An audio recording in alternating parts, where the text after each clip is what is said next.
Have you seen anything from Charleston White? Charleston White. Oh, he did an interview with 16 Shot him. I seen him. Yeah, he makes a lot of headlines. Man, he says a lot of disrespectful things. He hates gangs, hates rappers. A lot of distasteful stuff. What do you think about him? I mean, like, I don't know him as a person, but like, I ain't gonna lie, from what I could see, he very opinionated on them. Like, he harsh as hell about it. Like, he can, he'll condemn them up too and put on their name, and he make it sound good, cause he sound like he threw off, but he sound like he educated to some degree. You feel me? So he be saying a whole bunch of, you feel me, that just like he one of them people, he gonna make headlines every time he speak. He remind me of like LaVar Ball. I'm like like one of them people like just like you don't know what the fuck gonna come out they mouth on phone them. Like one of them people like when you on FaceTime with your bitch, you gotta mute the phone around his ass. He been and walked in and said some wild shit. You feel me? Like, oh, what the fuck he be having going on? But folks be said all type of shit. I just be looking at it like, we got interviews with Say Cheese too, so it's like, I be looking at that shit like, damn, folks crazy. He says rappers are the agent of darkness. How do you feel about that? I can believe that. I ain't gonna lie, we fucked up. Honestly, because I remember like a while ago, like, I feel like at one point in time, the rap game was getting full of like a lot of niggas who wasn't on shit outside of rap. Like a lot of niggas that had talent to be rappers, but really wasn't talking about shit, ain't hitting about nothing. You feel me? Outside of that. And as far as like now, I feel like there's a lot of rappers in this shit that actually like did shit in the streets that's actually looked at as like one of them like dope then got active for real and really stood 10 toes and been through situations that's like made them who they is. Like there's a lot of killers with $10 million in the game right now, or 5 million, or there's a lot of like killer millionaires running around the game right now. Like I ain't gonna lie to you, like you feel me?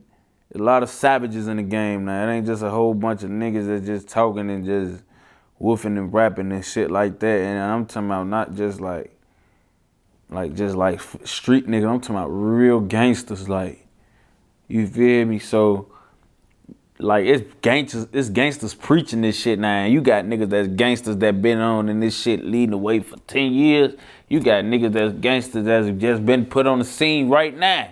You feel me? Like they coming right on this, they is breeding more. Like we losing a lot of the Lil Pumps and all that type of shit. I remember at one point in time, it was just a whole bunch of Sour Clown rappers out, like rappers that were just coming out on some zesty shit. You feel me? Like on some different type of shit.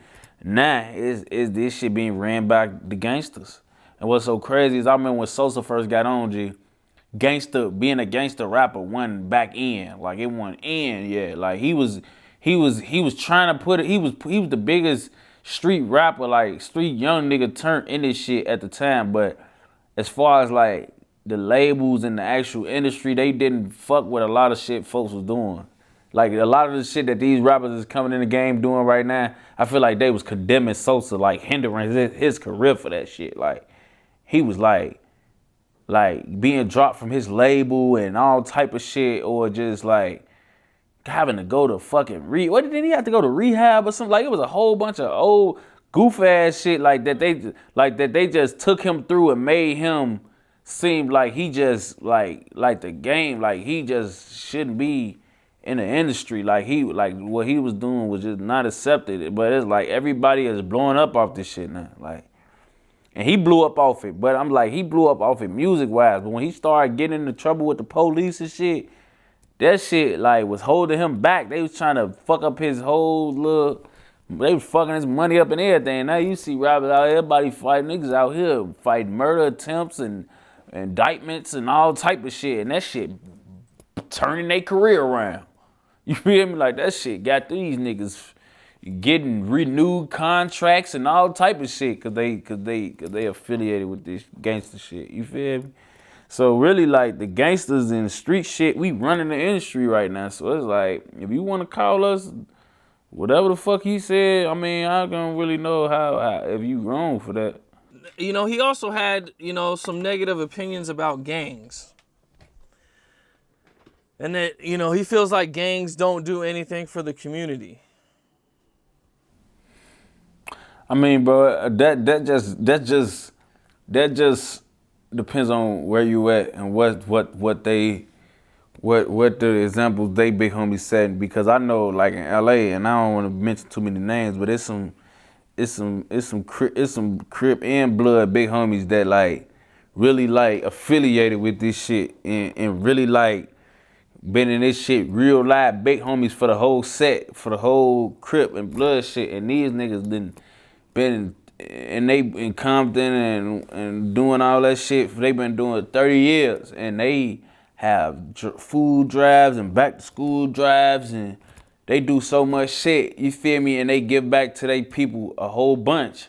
But you might come to Chicago, where these street niggas ain't never did shit but shoot at motherfuckers, shoot innocent people, not never give back, not never put no money back into the hood, or ever try to establish no type of like real live togetherness with the actual community and the gang. Like, I seen gangs and communities like go hand in hand before. Like, that shit ain't just in movies. You got motherfuckers that grow up and never been in the gang, that was on the gang block.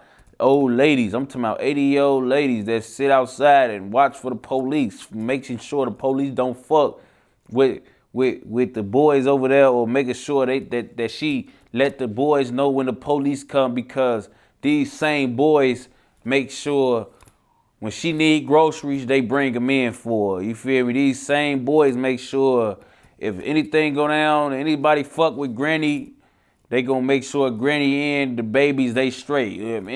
If shit go wrong, motherfucker gonna make sure the hood, the neighborhood, when people have block parties, they having motherfuckers come out there and clean up the hood after that. And they have it, like, it's like real live people mourn these people, like, it real live be a real live togetherness about everything that's going on in the hood. So I feel like I done seen both sides. I done seen a lot of street shit. That's how it was. I feel like in Iraq, it ain't too many niggas that's in play or that was in power in this shit that really was like having a lot to, you feel me, do with no positive shit. It's a lot going on. Like, it's under the act, it's kind of like, you know, on the low end they doing that and shit, but like, I'm speaking on where I'm from. Feel me? That shit different. Yeah, man. You know, I definitely think that, you know, I don't know, man. You know, he definitely says a lot of stuff that just isn't true. You know, and you know, and he kind of contradicts himself a lot too. You know, like you know, he gets on here and, you know, he calls rappers agents of darkness for dissing the dead. And then he turns around and, you know what I'm saying, he's dissed every single dead rapper there is. You know, from Vaughn to Nipsey to, you know, recently calling DMX a dope fiend. You know, wow. You know, he's like a walking contradiction. Yeah, I get that. I get that too. He that's why I say he like remind me of LaVar Ball. You just don't know what he gonna say. Like, he'll say anything, not even to disrespect LaVar Ball like that, but LaVar Ball, that's what he do. That's what he made his name off. You can never pinpoint what he gonna say, what he gonna do. That's the nigga, Charleston White. He just like, and he go at everybody. Like, nobody's safe. He gonna condemn and crucify everybody. Like, he crazy, man.